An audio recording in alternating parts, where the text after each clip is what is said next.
Mick fixes junk. It's for the games. All right, folks. Welcome to Mick Fixes Junk. Today we are looking at a Bose SoundTouch 300. It is a really good soundbar, and this one's broken. So I know a little bit about these soundbars. I have three of them, two of which I bought broken. Well, I guess, yeah, two of which I bought broken. One I owned, and I bought two broken ones so I could fix the one I owned. So this is the because I wanted to get parts and things like that. So I did that, but I had this one left over, which is a I haven't even opened yet because I fixed the first one with the second one, and I got these two in kind of a lot. So this is the second broken one that I have, and I'm going to try and fix it today.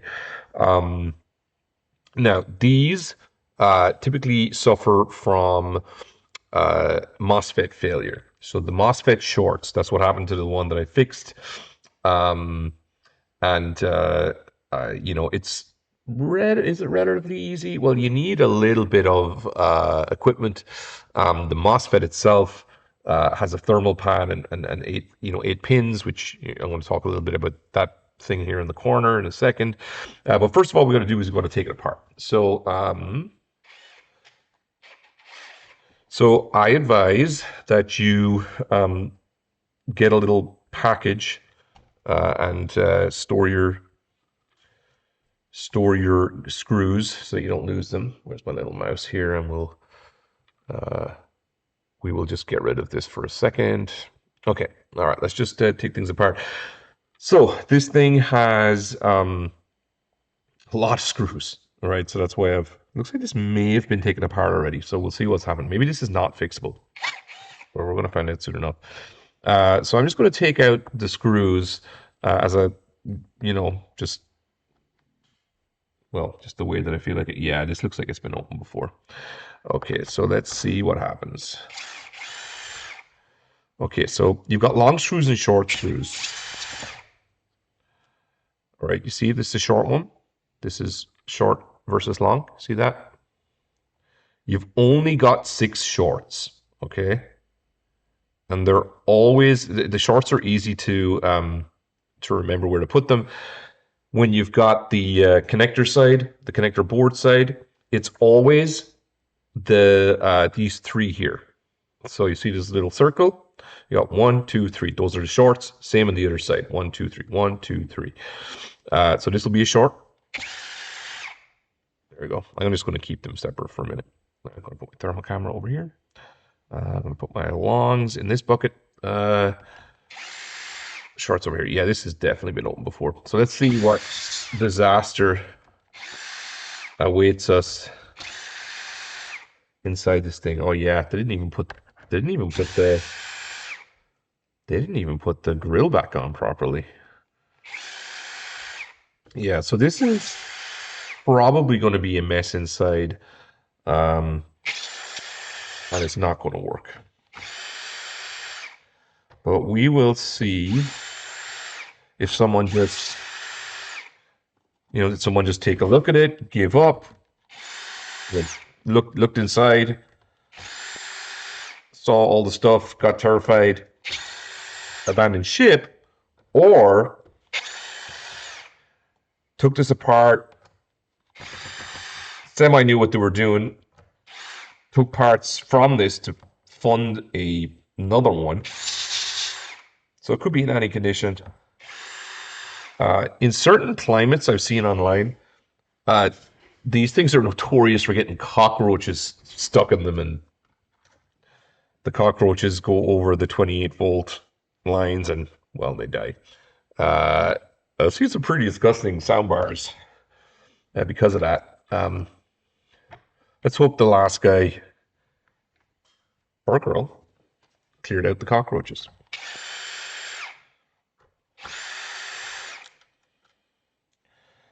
All right. Our 3 shorts are probably going to be up here. I think these are 3 shorts. 1. Yep, there's a short. Well, put it this way. Or rather, what I am surprised at is that the 3 shorts were put back in the right spot. So whoever did take this apart, at least they knew where the shorts and the longs went. That's pretty much it. Now, when you get the thing, there's a gasket. So you know, this has got sound pressure inside it. There's a gasket here.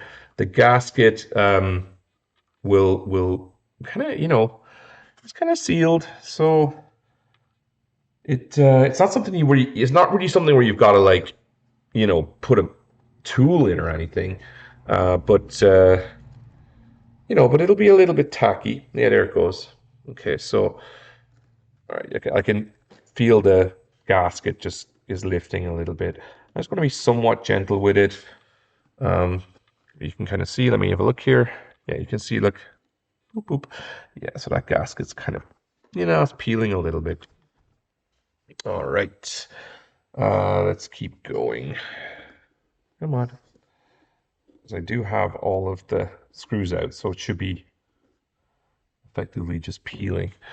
I don't know if I need to, do I need to take off the grill first? I don't think so. No, I think I just pull this back part off, if I remember correctly. I've done this a few times, like I said, so I should know what I'm doing. More than the average person that opens one of these. There we go, yeah, you see? Just kind of gives, it's got some good gasket tackiness for something that's potentially been opened already. Okay, so, well, that's a shame. Yeah, that I don't want that gasket to come out anymore. Okay, so just some gasket rippage. That's okay. All right. Okay, let's see what we're dealing with. A little bit of gasket rip, that's okay. Put that gasket over there. Or not gasket, put the top over there. And we're in. Okay. First impressions. Positive.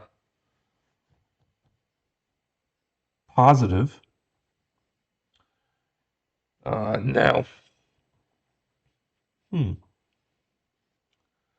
First impressions positive. All right, let's have a look. I'm just going to examine the board. Okay, well, I'm not going to bother taking the grill out unless it. Now, the reason I'm turning it around this time is because the faulty components, or the usually faulty components in these Bose SoundTouch 300s, yeah, I'm just going to get that wire out of the way, is over here, is on this side of the board. So by, you know, just having it this way, I can measure those components a little bit more easily. All right, and I'm going to show you how to measure them. And I have to tell if they're, like, you know, fried or whatever. And we'll figure out if they're fried without the thermal camera. For some of the other ones, when I opened them up, powered them up, you know, they had thermal. I used the thermal camera to find the short. And then once I got better at repairing these, I was like, okay, it's either U1501 or U1401. And that's kind of the way these work.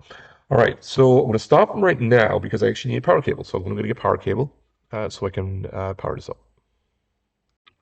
Okay, power obtained. We're not going to switch it on yet. I'm just going to lift this up so you can see if there's any. So you can see the LEDs. Let me see, how far would I need to lift this for you to be able to see that? Let's have a look. Not too far. Yeah, there's the LEDs. Okay. So actually, if I peel off this, well, no, let me. I'm not even going to bother peeling off the thing. All right, let's just power it up, and let's see if the LEDs come on. They probably won't. Okay, no LEDs. Means no power. I can tell you it's plugged in. Now, step 2. And I'll bring in my Firefox for this. Why am I? Oh, that's the cable. Okay. All right. So the ones that we're going to look at, the two chips are U1501, U1401. U1401 was the chip that was blown in my other soundbar. And these are, yeah, they're relatively straightforward to check. Now I have my microscope, and I think it will be easier if I had my microscope to show you this. So give me 1 second. I'll bring in the microscope. Okay, we're back. I have brought in the chip in my with my microscope, and I've also brought up the data sheet, and I've turned it upside down so it matches the orientation of the sheet. Sorry, of the chip on the board. So, all right. So first thing we want to do is we're going to do a measurement of a DC input and output of UC1401. UC1401 is is basically the primary, one of the primary DC to DC converters. It's a IC that effectively provides power to like the speakers, HDMI, and if it's shorted, if either of them are shorted, this thing doesn't work so good. So I'm going to shove. Can you see that? Probably can't. Let me just see if make sure that I'm. Just going to do a quick continuity test to make sure I'm connected to ground. Yeah. So over here, I've just shoved. I'll just show you so you can see. Oh, can you see? No, you can't see. I guess I could have shoved it in this one. Then yeah. So I've shoved one terminal into one of the ends of my. Oh, sorry, I lost the IC. There we go. One of the ends of my one of the ends of my multimeter is into a ground, just kind of shoved into the ground of this the board there. I've verified it's connected to ground because now I've just done a continuity test to a ground screw, and we're going to change to volts DC. Sorry that it's oriented kind of funny. I guess I could make it a little bit more visible. Yeah, it's just kind of tricky. All right, so you're looking at the upside down. So can you see my mouse? It's my mouse. So top right hand corner is ground. I don't need to use that because I'm already connected to ground. pH is the output of the Mosfet. Should be either like 3.5 volts, 5 volts, depending on whether it's UC1501 or 1401. V in should be 23 volts. We won't worry about the other pins for now. All right, so connected to ground. V in, let's do it. Should be 23 volts. 23.19. pH should be 3 or 5 volts. Nothing. Very little. So this IC is hosed. Let's just try 1501 just while we're here. All right, so I've moved up now to 1501. You can see I've kind of pulled it a little bit away from the board. Okay, do the same test. V in 23 volt, yes. 3.6. Okay, so 1501 is blown. Oh, sorry, 1401 is blown. 1501 is fine. Same as the other sound. The same as the other one that I had. It was 1401 that blew. Exact same symptoms. Exact same symptoms. Now, that's not to say that all of these are going to have the same issue. I'm just saying that of the 3 that I have repaired, U1401 was blown on all of them. You can find a service manual online, and it will tell you that there are other resistors and capacitors that you should replace if you don't want this to happen again. I'm not going to do that. I'm actually going to just replace U1401 and kind of roll it. So that's the plan. Now to remove this, it's actually not as easy as a regular 8-pin chip, because this thing is has a thermal pad, which is like underneath this and the whole thing. So you'd be like, you're heating the pins and you're heating these pins here with, say, like a regular soldering iron, but it's not melting the actual solder under here. So just one other thing I wanted to call out here while we're at it, and that is that we tested that there was very low voltage on pH, but we can also verify. I'm sorry, we can do this with us plugged in. I'm going to plug it out now.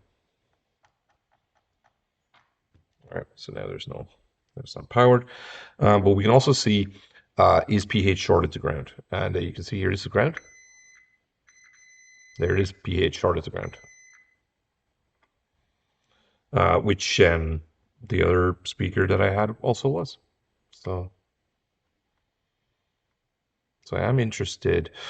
It is interesting that both of these. So pH is shorted to ground. So pH shouldn't be shorted to ground. Let me show you. I'll go to U1501. We'll just go up here and have a quick look.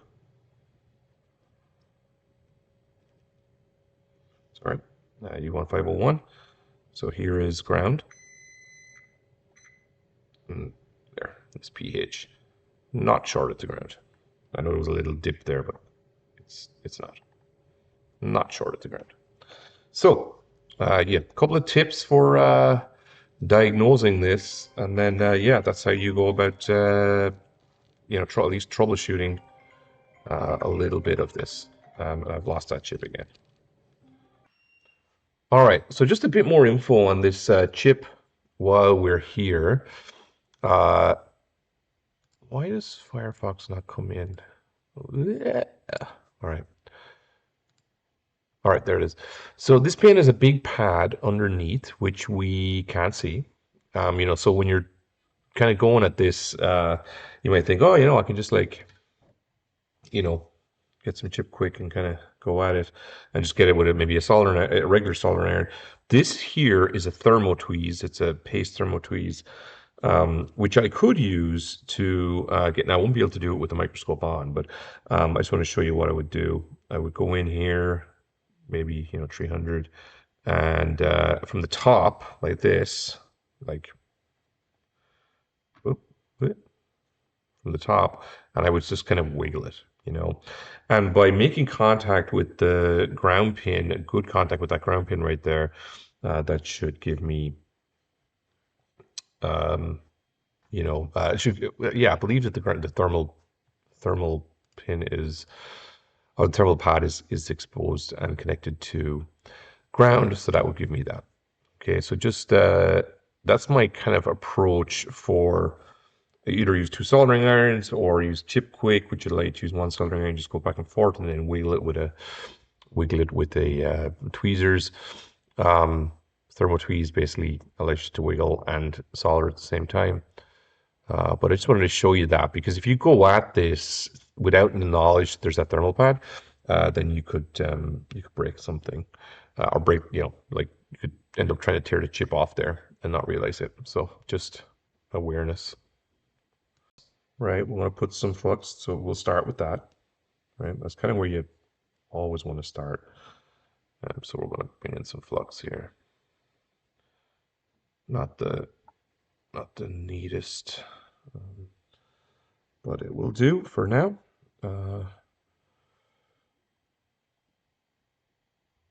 Okay, that's fine. Back on. Should do just to, I want to apply a bunch of solder, just get better thermal transfer. So I've got my solder up here, and we'll just see, can we pull this thing off the board with the thermal tweeze. God, this thing is, look at this. I've got like 12 feet of just hanging wire here. Let me fix this. All right, well, I only kind of sort of fix that. Let's get these irons. Let's get these irons piped up. The thermal tweeze. I'll get the thermal tweeze heated. Actually go in there. Oh, this is a lot better for his thermal tweeze. Okay. Right. Okay. Let's go with 400 and 400. Actually, let's go 350 and 350 for these two. All right. Okay, so I'm going to use the first, just a paste regular soldering iron just to get the solder onto the legs. And then we'll use a thermal tweeze to sort of apply heat, and at the same time, we'll do a little twisty action and see can we get this thing up off the board. The flux is probably not helping that cause, actually. It's stopping the solder from clotting. Now this one I want to be a little bit more careful.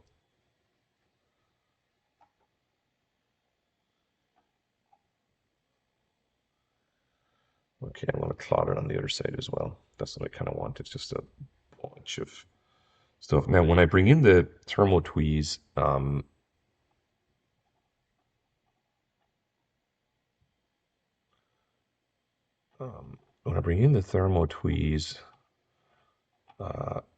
it's going to be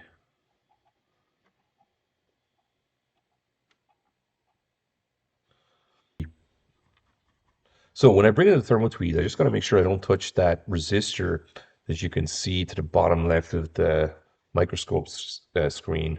Let me just tune it out there a little better.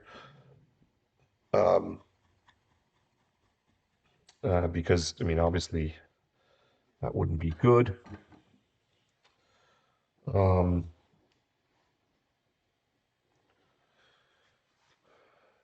For a variety of reasons. Now, I'm going to move the microscope away because I got to bring in the thermal tweeze to get rid of this thing. All right, and I got to move the microscope out of the way because I need to come in sort of directly on top of it. So you're not going to see this in microscope view, but you should be able to see the technique I'm going to use, and I may be able to bring this camera in closer. We'll see. Can I do that? Okay, so I'm going to go at this again now. I'm going to try and apply the heat to the side of the chip directly. Really see if we can get underneath that thermal pad and then get this chip up.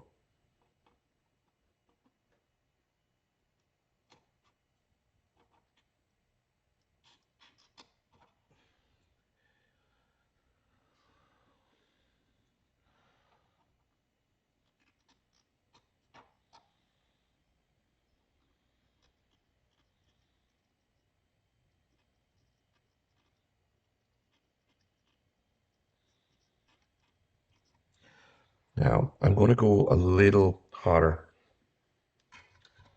Okay, so I'm going to go up to 450 because I think it's just the heat is not transferring to the thermal pad. I don't know really without hot air how I'm going to do that. I'm going to give it one more go with the thermal tweeze at 450. If that does not work, then I'll probably just wait until I get a proper hot air gun to hit this thing. Okay, we're back at it. So as you can see, the main mistake that I made here was getting this capacitor caught up in the desoldering process. So what we're going to do is we're going to just get that capacitor out of the way and we're going to resume it. But this time we're going to give the thermal tweeze a real good heating. And we're really going to see, can we pull this thing off? Again, when I go to pull it off, I won't be able to use the microscope because I got to really get in on top of it. But hopefully, you know, that'll give you an idea of how it's done. Using tweezers like this.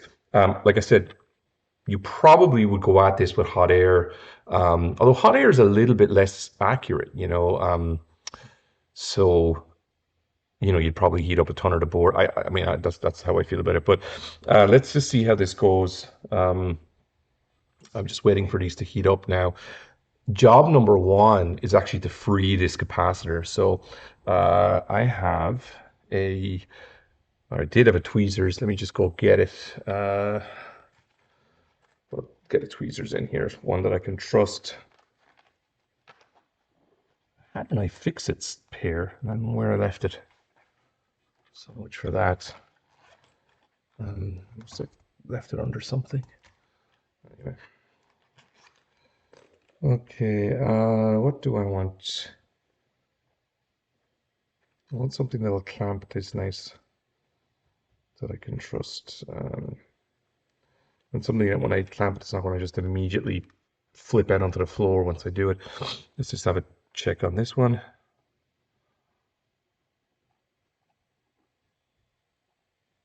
Well, that's not going to work.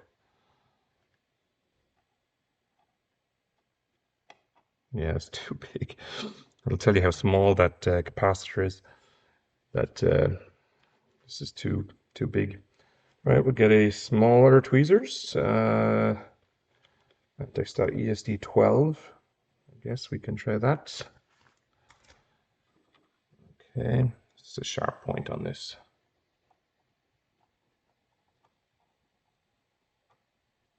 Ooh, be careful with that. Let me just clean it. Clean. Where's my alcohol? Because I really don't want to lose that, because I may have one, but I also may not. And waiting 3 or 4 days from Mouser for that, it's not going to be fun. So let's just see what we can do first. All right, let me just get some.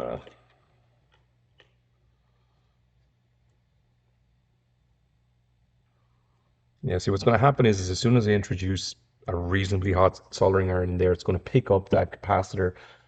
Whereas what I want to do is I want to save that capacitor and like not have it. I could just like put it to the side. Like what I would do is this. Let me show you. Where's my little tweezers thing? Okay, this is so sharp. You see, it's kind of like. So what I would do is I bring in the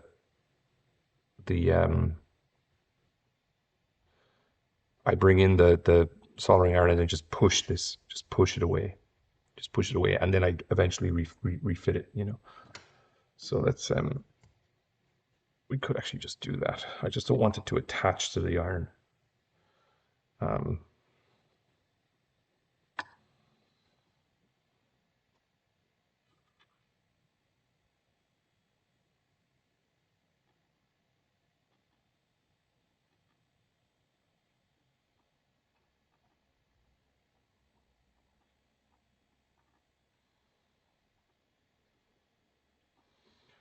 There, that'll do it. Okay, so you see what happened there? So there it is, it's just over there. All right, so I'm just going to leave that there out of the way. Okay, so I got this off pulled one pad. I think that capacitor could be shorted. Let's check that capacitor now. Oh, if I busted that capacitor, what is that capacitor?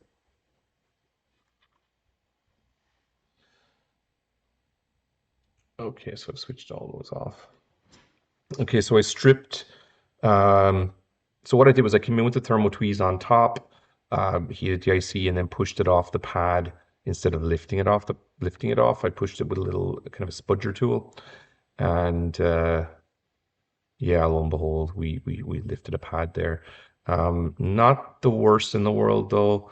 Am I missing two? Oh man, am I missing two caps now? Okay, so the chip's been removed using the thermal tweezer. I also lost these two caps on the right by being careless, and I lifted a pad. So you can see that, no, not perfect. All right, we're back at it. The quad is activated. Mm-hmm.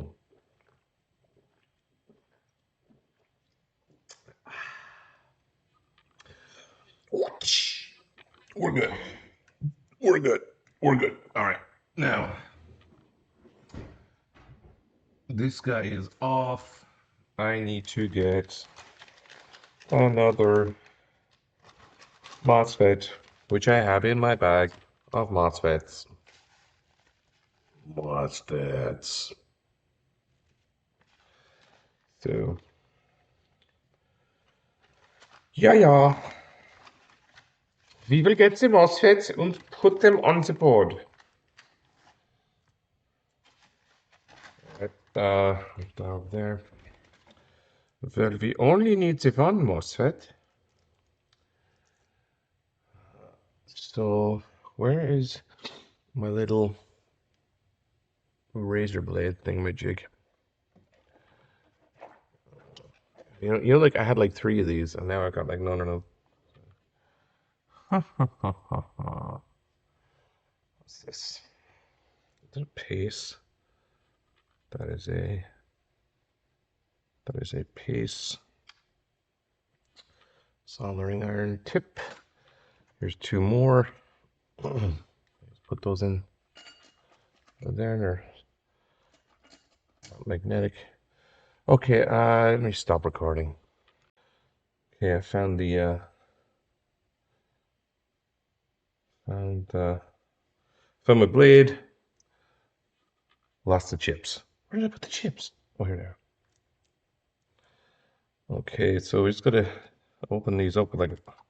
I like to be real careful with them because, you know, if you do actually, I guess you could fry them with some static, but also just if you try to pop them out of these things, these packages too aggressively, you just like lose the whole chip because believe me, these are small.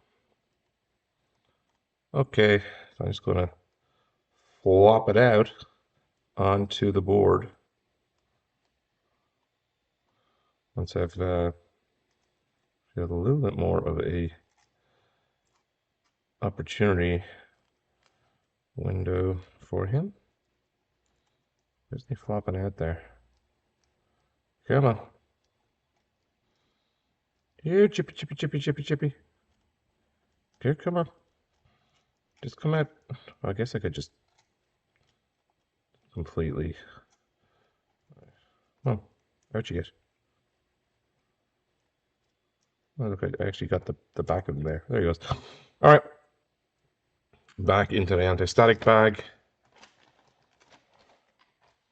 with my 3 remaining Mosfets, which, based on the failure rate of U1401, means I could fix 3 more of these. But, you know, maybe not. Okay. There is the underneath of this sucker. And then we're going to just right there. Do I have my iron? Yeah, I already have my iron ready. So we're going to put this bad boy just right there.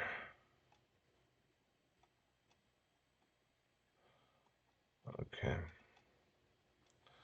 Oh, thereabouts. Okay, that'll do for now. Let's just have a quick look at U1501, just the orientation, just to see just exactly how out of whack we are. You see, not out of whack at all.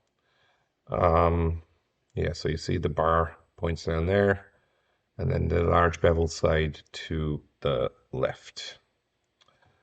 Okay.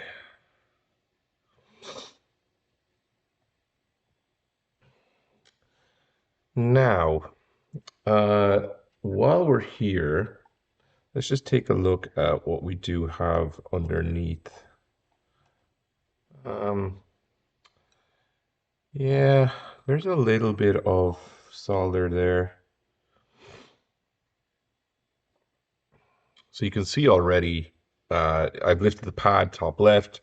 That is the, what pin is that actually? I'm gonna bring in my Firefox here if I still had it on the Firefox. that pin is. No, that's exposed thermal pad, so that's not the one I want. Let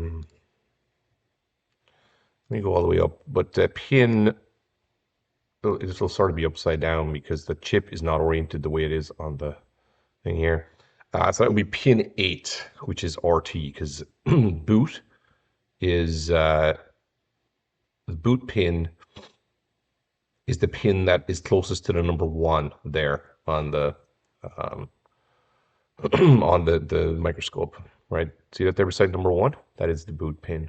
So so I lifted the pad for the RT pin. The RT pin is some sort of a trigger pin, I think. RT external timing resistor. Okay, so and you see it's there. So obviously, if there is a timing resistor, it's connected to the pad there at the top left. So all I'm going to do is just bridge the leg onto that pad. That's all that was doing. So it should be easy. Before I do that, just going to do a little bit of not necessarily cleanup, but I want to just tin the back surface of sorry, the thermal surface part there. See, there's 6 holes that cover that thermal piece. You could come in from the back of the board and you could do that. You could just basically put the stuff there from the back, and I've seen that done. I'm going to do the lazy option right now. I'm just going to tin all of these and make sure they're good. I'm just going to tin that a little bit so that it makes decent enough thermal contact with the thermal back of the chip. But I'm not going to go too crazy in trying to get that thermal pad perfectly thermally attached to the back of that chip. Just because I didn't do a huge amount of that on the previous repair job, and it didn't make a huge amount of difference. Oh, that's interesting. Huh.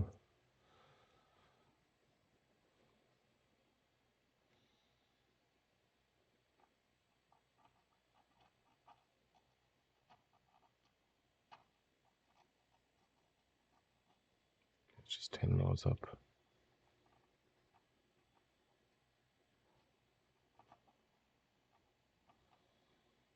I'm going to pick up some of that because obviously the thermal pad, well, yeah, I put a little bit too much on there, didn't I? That was a bit of a crazy amount there, Mick.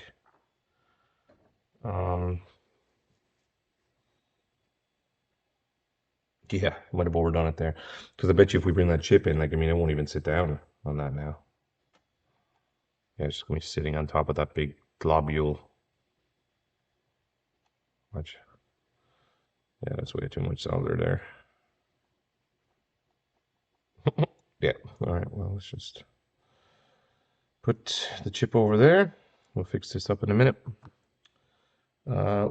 Solder wick. Here we go. Just got too much of it there, that's my bad.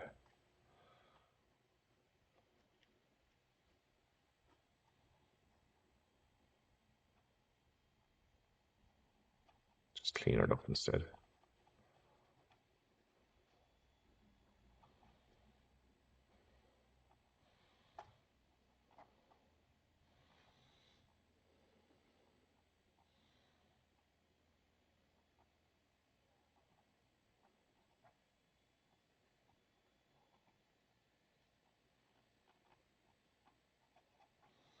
What's interesting here is you need a good bit of thermal mass to get that whole thing there. So a better tip here would be a chisel tip. Yeah, that's what I really should have done here.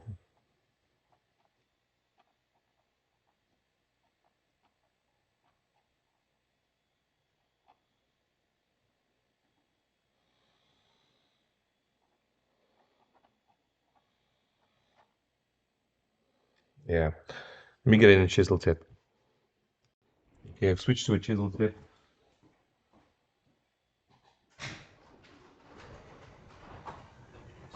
Open the garage door for a sec. Little bit. It's gonna tip. I don't want to put the tip up to 400. A little bit warm in here right now, so I'm just gonna a little bit warm, so it's opening the door. Okay. Waiting for that tip to get the temperature.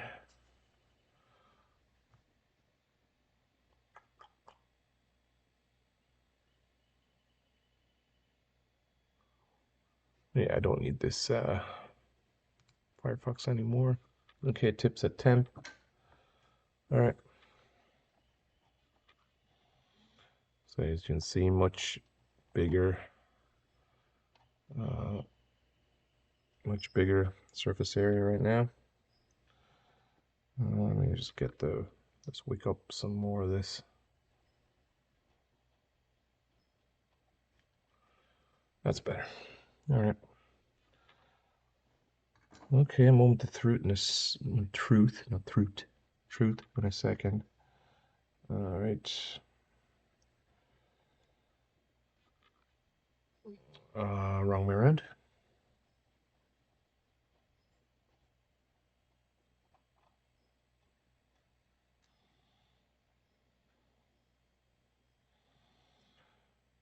Okay.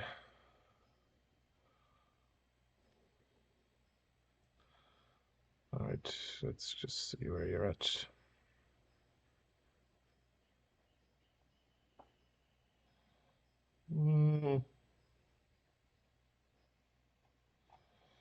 If I can get it a little bit closer to that top left pin, even if it's offset a little bit, it'll just make it just a little bit easier.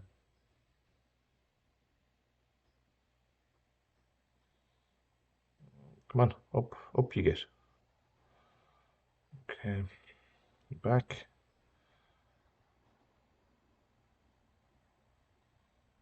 That's perfect. Right, so I should get to do a few legs at a time here, but I'm only going to do, just see how we get on. Oh no, that's a little twisted now. I didn't want that.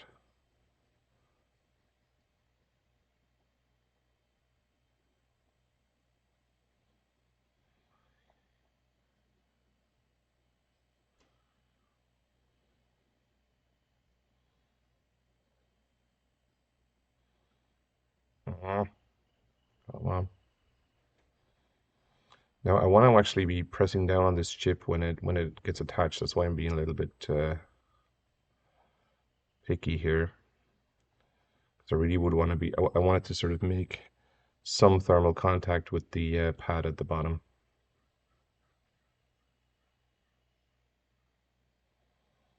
Now if I can just kind of get it, let me just try and get it a little bit.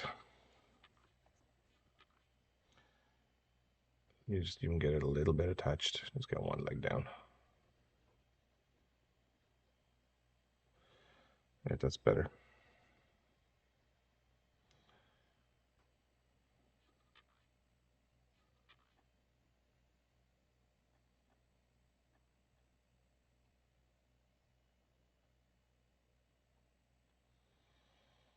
Now, on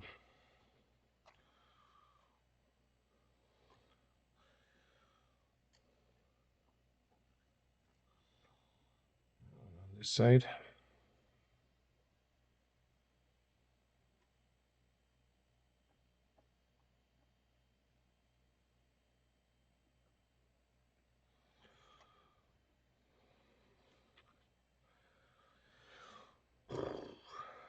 Right, well, I definitely got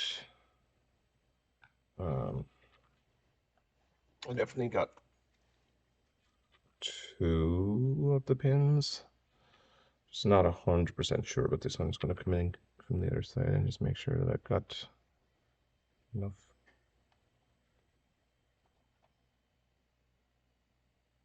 Yeah. Do that.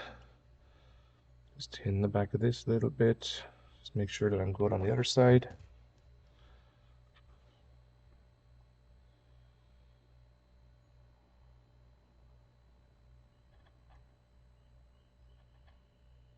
All right. Beautiful. Clean the tip. Okay. Now, only one small job to do now. And that is just to bring in some Kynar wire. Kynar wire is short wire or thin stranded wire. Or I'm gonna try and just get a small little bit of it here, and then we can use the Kynar wire to bridge the leg. Fortunately, I have stranded, which I've talked about before. Is just an unfortunate reality right now.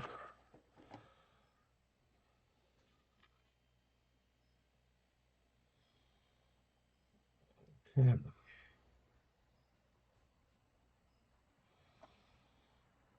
You can see, look, it's not actually twisted properly. See if that's any better. Ugly.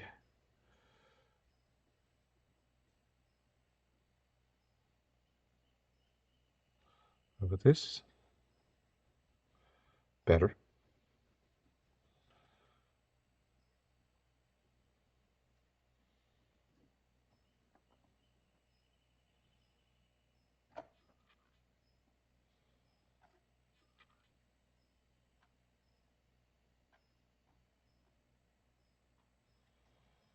That's perfect.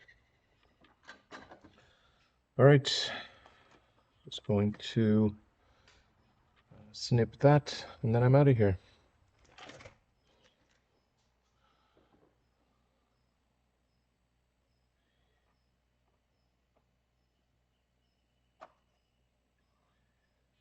All right. Okay, let's give it a clean, and then we should be good to go.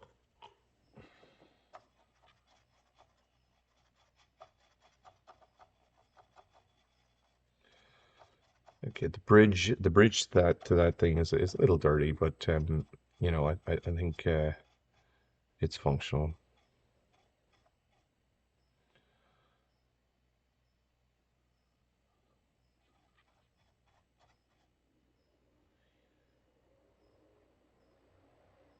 All right. Okay, so moment of truth. I am going to switch this off. I'm going to plug in the power supply. I'm going to take and yeah, let's just see how this all rolls. Let's see how this goes. Oh, got a good pop. Okay, so there was no power flowing because I did not have the ribbon connecting the other board. Connected. Okay, so stand by for sparks now. Okay. I don't believe it. Don't believe it. I think it's working. I've got flashing lights on the front. I've got two flashing lights on the front. Let me see, do I have, what do I have voltage-wise coming out of here? 5.76. That's it, folks. 2319. That's it, job done. What have we got here? 2320. 1 point something. Yeah. That is it, folks. I think this is working. Let's just do a quick test. I need a remote. Okay, I'll do a test when I get back. All right, so moment of truth here. I'm just trying to put this up so that you can see it while I switch it on. You see the lights. So what I've done is replace U1401. Okay, well, actually switch on the light too. Sweet. Okay, that's working again. It's working. Well, it's flashing the same two red lights as the last one I fixed, so I think that's what it's searching for, the non-existent subwoofer that came with this. So I'm just going to let it flash. The other one, it flashed like 26 times. Let me take out this probe. I'm going to test it. So now at least we know that it's operational, it's working again. So like I said, all I did was replace U1401, which is the Mosfet. Okay. All right, now we've got something here. Maybe it's looking for a wireless. I've just got a remote control here from one of my other ones. Okay. Sorry, I don't know what that was. All right, so now it's definitely flipping or switching between things. I should be able to press the Bluetooth on it. Oh, hang on. Let me try this one. I'm sick and tired. Ain't glad that I'm so... Well, it works. It's fixed. All right, another SoundTouch fixed. Another night completed. See you next time.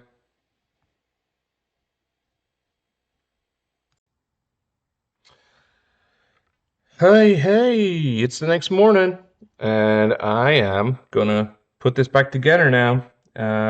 So, like I said, I fixed a few of these, so we're just gonna put the screws back in. There are 5 screws. Is it just 5? Is it just 5? Yeah, I think it's just 5 on this side. There's 7 on the other. You don't want to forget that. And of those 5, 4 of them are over here on this side of the board. So that's that. And it's quite easy to make a mistake of, you know, putting this on like the wrong, putting in the wrong hole because, well, it's just not obvious. You can screw these down into pretty much any of these. But most of the other holes are covered by the case screws. So yeah, so just those. So just 1, 2, 3, 4, 5. 1, 2, 3, 4, 5. All right, let's get out. This is my fan tick screw, which, you know, I mean, it's okay for light work, you know, where you don't want to like over torque something. But even something like this, which is got a little bit of tension on it.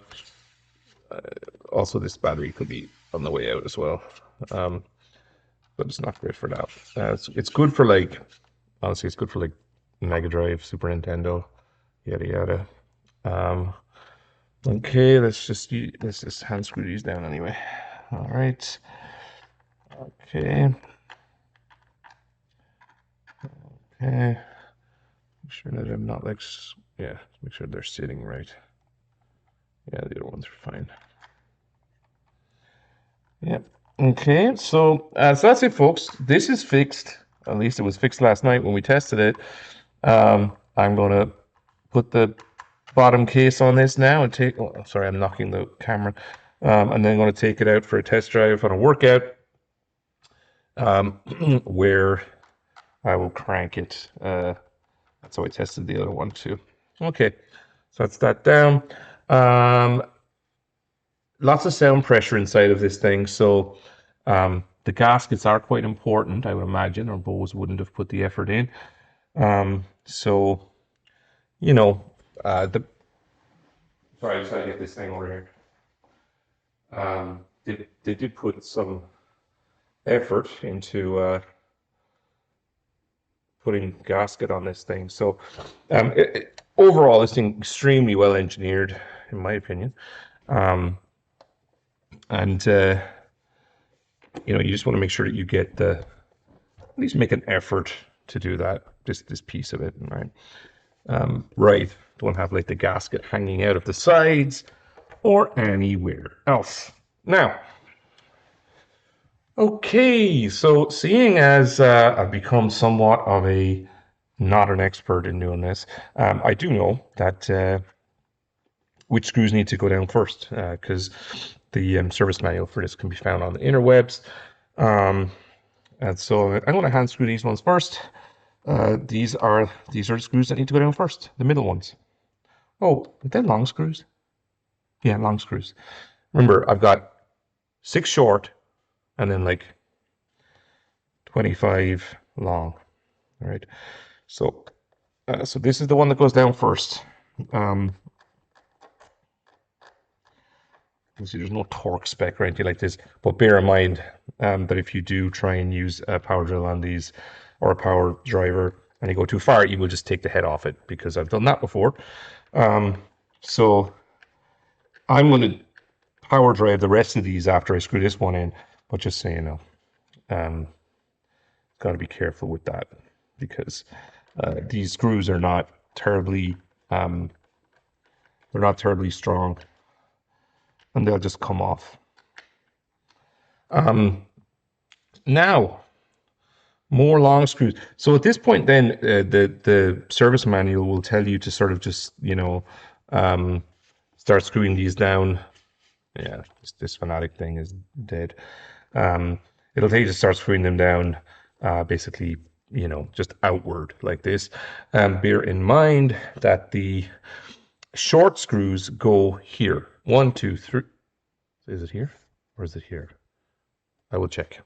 But the short screws have a specific place that they go. It's always the same place. Oh dear, let me just close the lid there. Come on.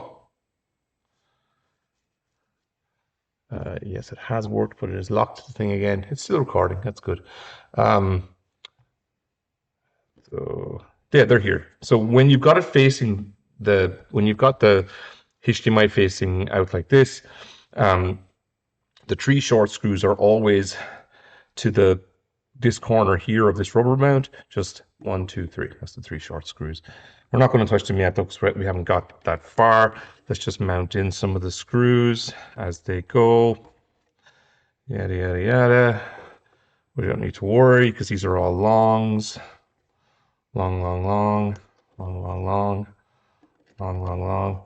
And we'll just keep putting in the longs, and just kind of hand doing them, and then we'll finish them with the drivers. So these are all longs. The only shorts are at the bottom, or closest to me here, and I'll put them in a second. Bear in mind, you're also screwing down. You know, you're holding onto the mesh of the front of the speaker. So, sorry, those are the shorts. Okay, I'm just going to put some more in here. Let me see what you guys see. Close this up. That's, yeah, you're kind of at the edge of what you can see from me right now. Okay. So yeah, it takes a while to reassemble this without a power screwdriver, I could tell you that. More longs, all the longs over here. Still have 6 shorts in my little box. Okay. More longs. And like I said, your longs are, and some of the shorts maybe, are going through the holes in the mesh speaker grill as well to hold that in place. So important to not screw those up. Another long. Seems like I've got, oh, here's the other long, yeah. All right. Right, that's all my longs in. And my shorts. Oh, 1, 2, 3. Shorts. 1, 2, 3. And then I'm not going to drag it over, but there's 3 over on this side as well. Okay, so that's it. So the person that I bought this broke. This all started when my SoundTouch broke down, and I bought just a lot of SoundTouches. Not a lot, like 2, but it was a lot of SoundTouches to fix it. And maybe some more, because I still have some Mosfets left over, and these things are like, I can get them for like $70. So, you know, I don't know what I would use if I had like 6 SoundTouch 300s, but you know, maybe I have a use for it. All right. How do I just, all right, so. Yeah, so if you over torque these, at your peril, they'll just come off. Just the head just pops off. That's what happened to me anyway. So I'm just taking it relatively easy. I got a variable speed right over here. And I can't wait to switch this on. and connect it, and just like enjoy working out with my, formerly was $800 speaker, is now, in 2016 it was $800. Is now fixed with my Mosfet fix, and yeah.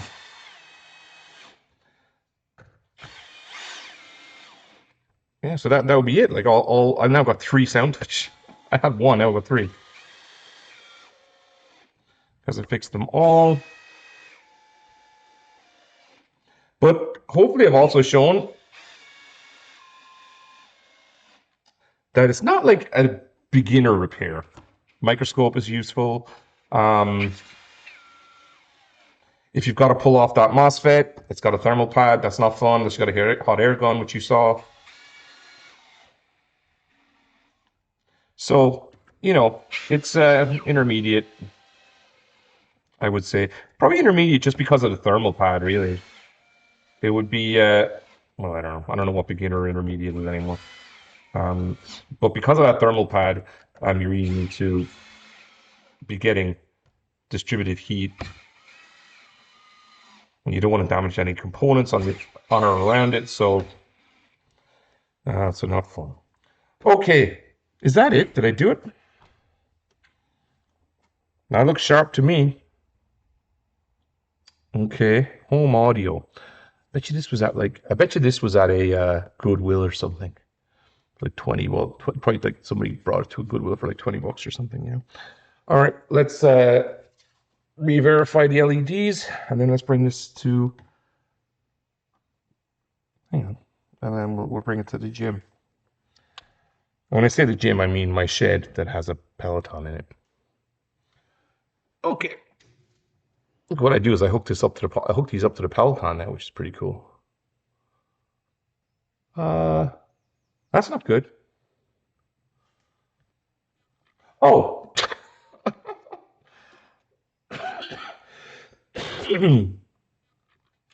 The LEDs are over here, folks. How do I do this without? Okay, let me just. It looked like it was working, but I kind of screwed that up. But not. Those are the LEDs there. So, all right. Here we go. Back in action. It'll flash there. It's like searching for this stuff, and then I can use it. That's the end of that. Okay, folks. Bye-bye. This is the end. Will I fix more SoundTouches? Who knows? Maybe I now have a SoundTouch repair addiction.